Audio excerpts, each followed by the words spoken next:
Today's good question. Hallie asks, how long has it been since the University of Kentucky has had a men's basketball player who played all 4 years?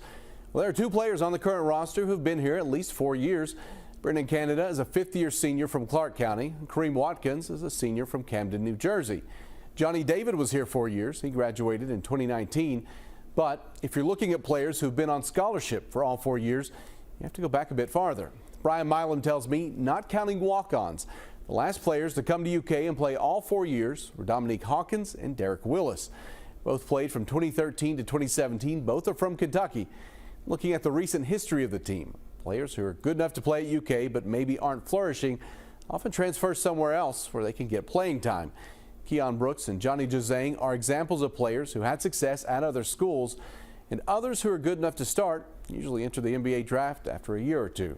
UK does have some seniors and graduate student players who started their careers somewhere else before coming to UK. If you have a good question, you can email goodquestion@wkyt.com. I'll see you on WKYT Mornings.